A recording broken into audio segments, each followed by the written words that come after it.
As we remember those who sacrifice in our own country, so must we remember those who sacrifice their lives and their freedom. President Devoso Ramaphosa Varma Brayo Abatu Burawa Sharpeville Hongoba Apes. The Azanian masses, according to Khosan, a true son of the soil, would be amiss to call this day anything other than Sharpeville Day. Pandawali Horola PAC, Bomsonele Nyonso, Bariduba, Lana Musili Tea Ubizwa, Sharpeville Langa Massacre. We've seen some very aggressive statements coming out of Russia today, but there's one comment even which is going beyond that. Rirabelesana Mafhungo akwamba mitambo ya Olimpiki.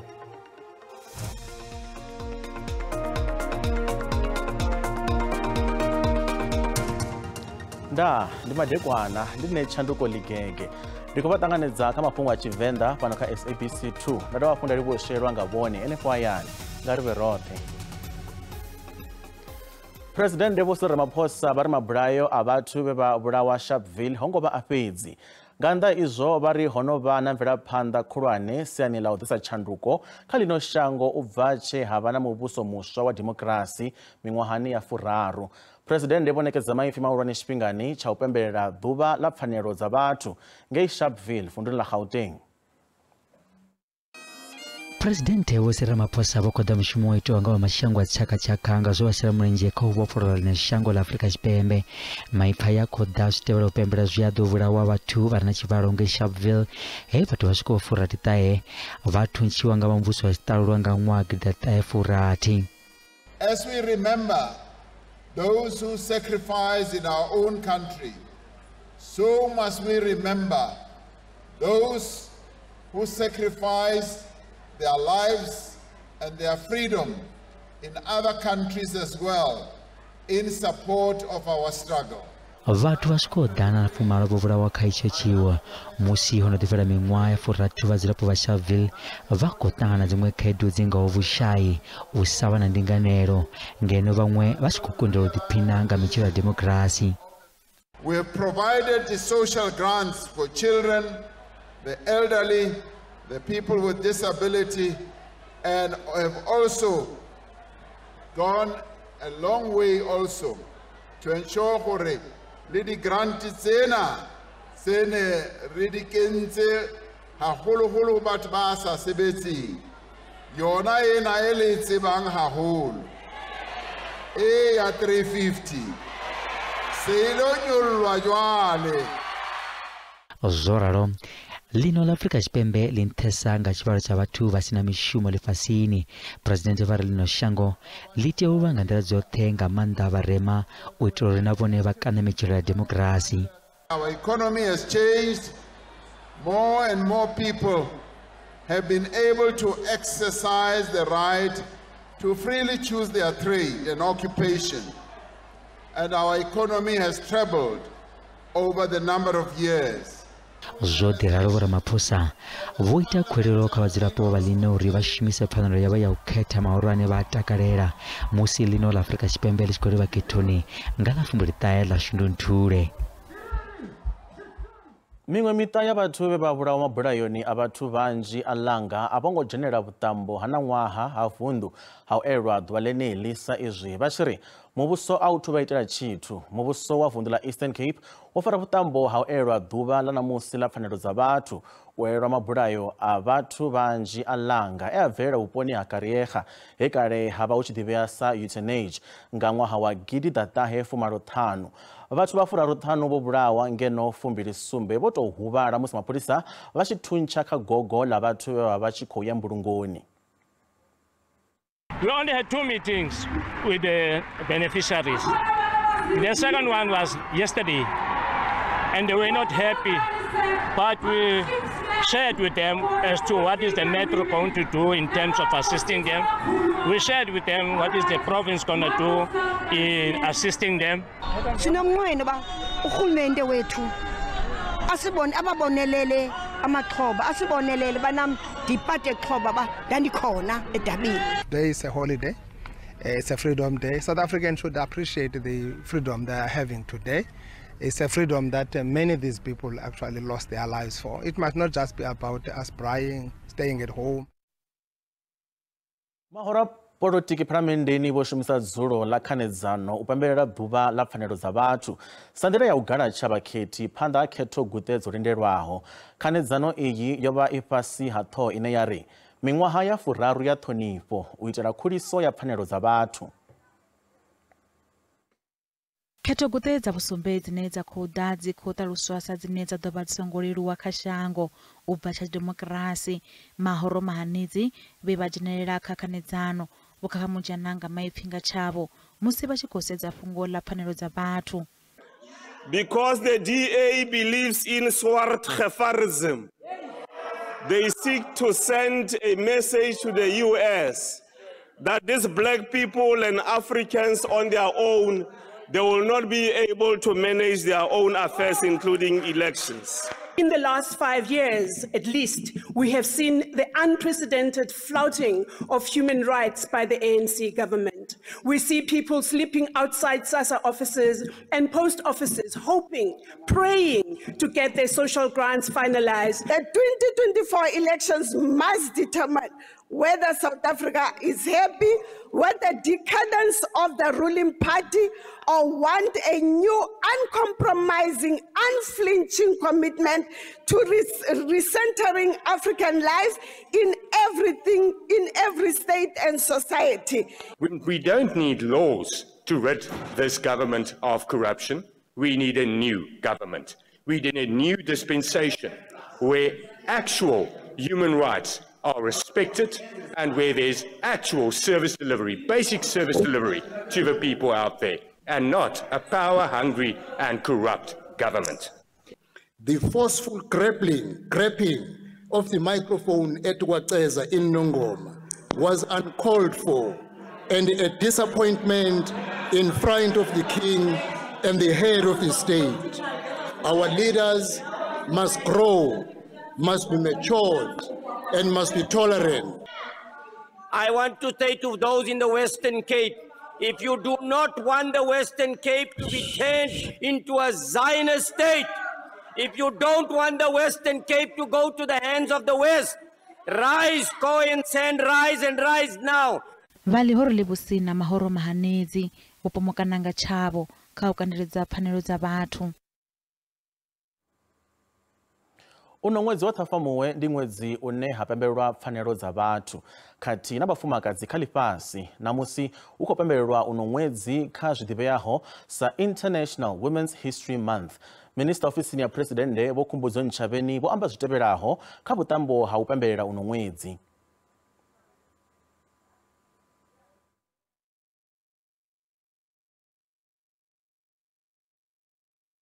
Human rights are universal for everyone. And we, in our own part as a country, we are actively involved in ensuring that the genocide in Gaza stops. And now there's an order for Rafah. We want that to stop because the people who are dying are women and children.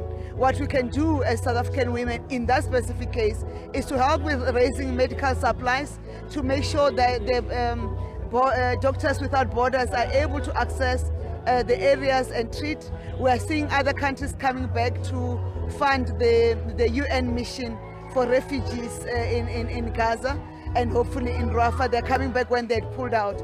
For us, it's important to mobilize international society as South African women and say the killing of women and children who are not party to the war of Israel and Hamas cannot be victims. It needs to be stopped. Murangaphanḓa wa ḽihoro la Pan-Africanist Congress Vho Mzwanele Nyonso vha khou dovholola khuwelelo yavho ya uri ḓuvha ḽa ṋamusi ḽa pfanelo dza vhathu ḽi riniwe dzina Sharpeville Langa Massacre Day. Vho Nyonso vho amba izwi vhuṱamboni ha ḽihoro ḽavho ha u elelwa mabulayo a vhathu vhanzhi ngei Sharpeville. Maṅwe mahoro a polotiki e a shela mulenzhe vhuṱamboni uvhu na one a khou hulisa vhathu vhe vha vhulawa nga ḓuvha ḽeneḽi nga ṅwaha wa 1960.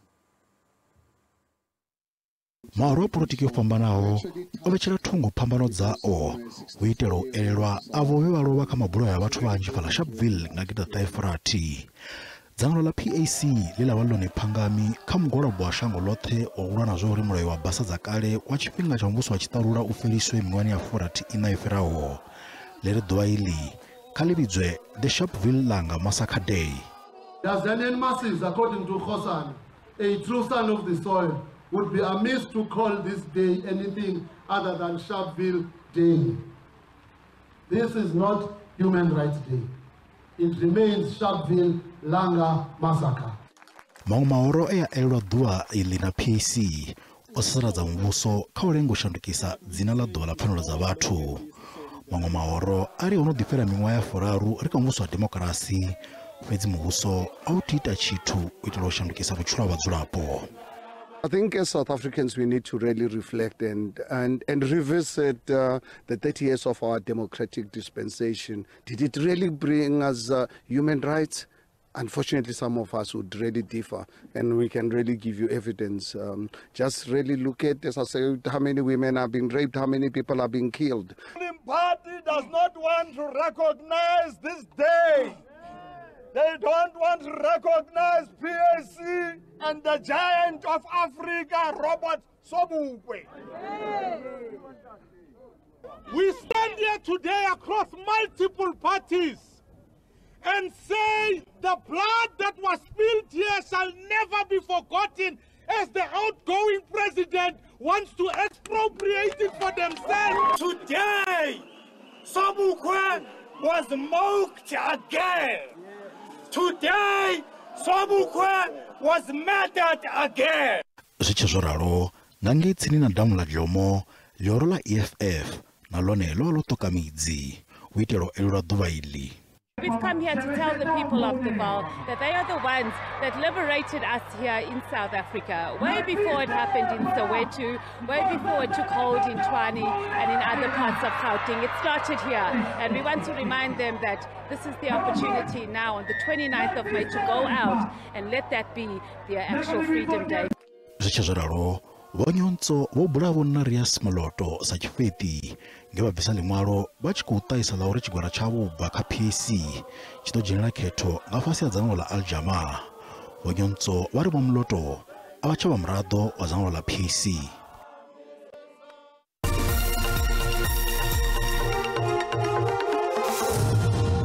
Ri khou dovha hafhu vha ṱanganedza kha mafhungo a Tshivenda kha SABC 2 ri khou livhuwa nga maanḓa musi vha tshi kha ḓivha na riṋe nga ri bvele phanḓa. Musi ḽino shango ḽi tshi khou pembelela ḓuvha ḽa pfanelo dza vhathu na musi fhedzi kha vhaṅwe vhadzulapo vhuponi ha Rulani tsini na Malamulele vunḓuni ḽa Limpopo ḽi tou vha ḓuvha zwaḽo. Muvhundu uyu wo vhumbiwa sa gamba ya dzitshavhi miṅwahani ya vho gidiḓaṱahe fumalo u itela vhadzulapo vha shango ḽa Mozambiki vhe vha shavha shangoni ḽa havho nga mulandu wa dzinndwa. Ramafhungo washu Tanduvho Bodi o dalela vhuponi uvhu a ri dzudzanyela muvhigo.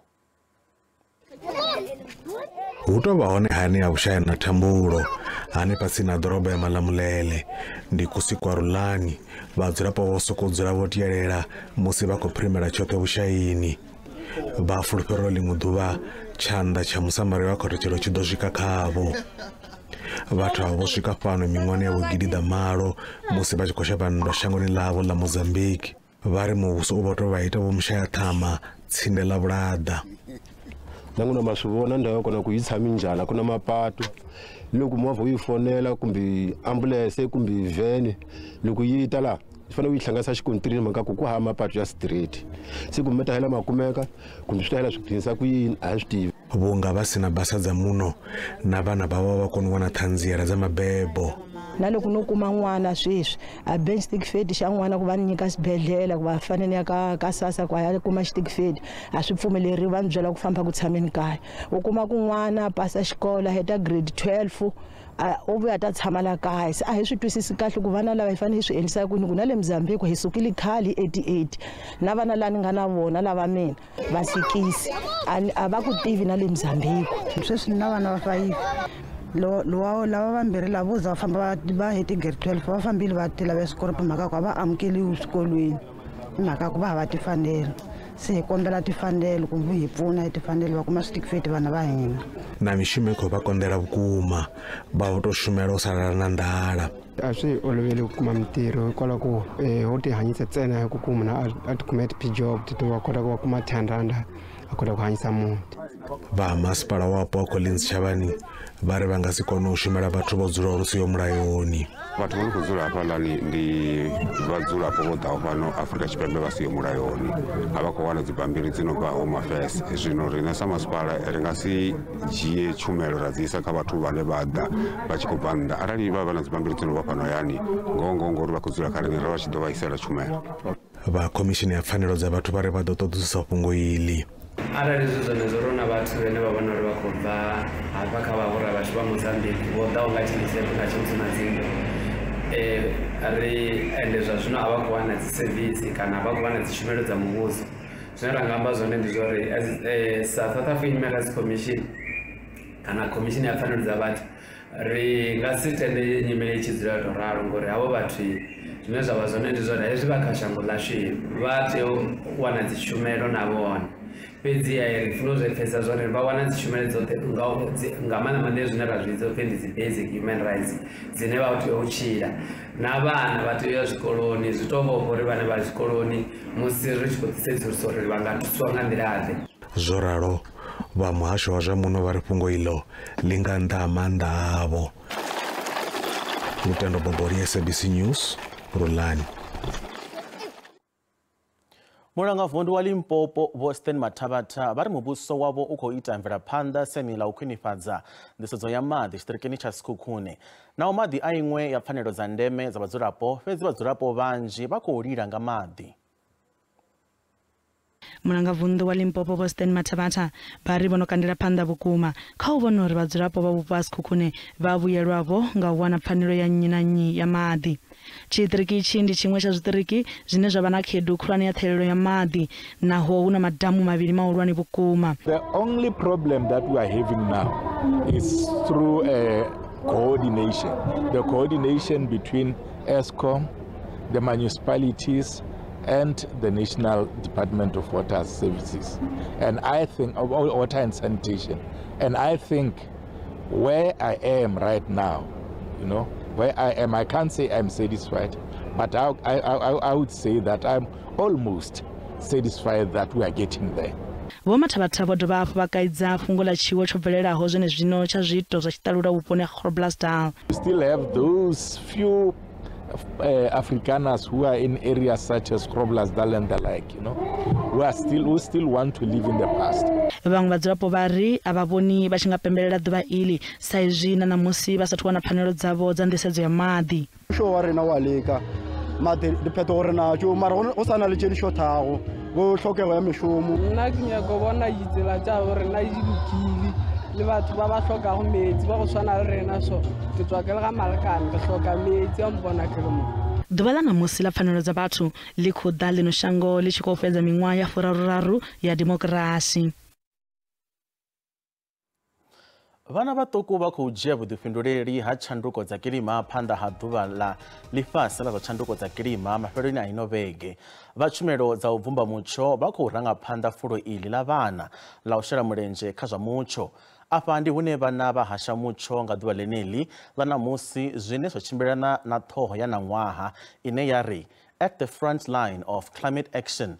Kha ri lavhelese vhahashi vhashu vha matshelo vha mutsho.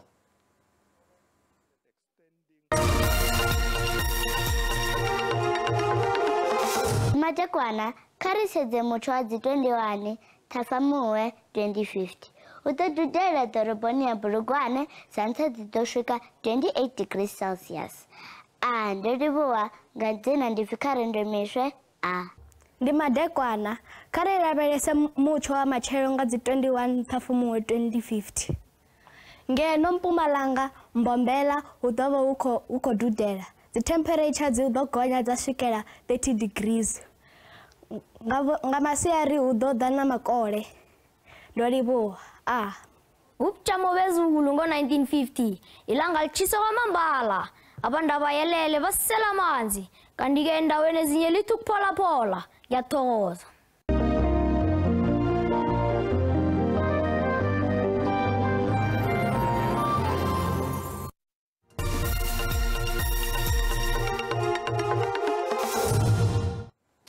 Kasa mitambo ba komiti ya mitambo ya Olympic lifasini kana International Olympic Committee vari ndira ya shango la Russia la findura ngayo cheo yabo yao ileza wora mitambo vashango ile mitambo ni ya Paris Games ayongo ba ya budinaruti. There are a number of the more quotes coming from Russia, which are extremely aggressive, and since some of them, are very personal. Also, if you allow, I would like to ask Mark Adams to respond. Vushaka vukati ya shango la Russia na vakomiti ya zishaka ya mitambo ya Olimpiki hotamara vakomiti voimisa shango la Russia nga mwezi wa chimedzi zvichitevera kutaserwa ala Ukraine. We've seen some very aggressive statements coming out of Russia today, but there's one comment even which is going beyond that, and we've even seen amongst one or two ones that link the president, his nationality and the Holocaust. Shango la Russia lilasherera mitambo iyi nga mwaka 2010 Sochi likutidzenya fara mitambo yavukanani nga mwezi wa kumedzi wonezo zikubvera panda na usinsa komiti. At the moment, the Russian Olympic Committee is following the rules. They are welcome. And so the ball is in their court at this moment. Zvichikadavazo raro la France linela kushera wini lidotamba na United States wone wadatoma mutasana uyu nga tournament ya bora ya mirenje ngei Paris. Ka mitambo ya wafumakadzi shango la Spain lina vadzingwena lidotamba mitambo yiro dotoma shango la United States lina vadzingwena rwavuna ka mutasana uyu likaketekanyo ya B na shango la Germany, Australia na linobva kuno Africa linela dosvikerera. Mafhungo ana musi ogumane pa mucho watevera zvino na Jennifer Matsira apa madekwana vudi.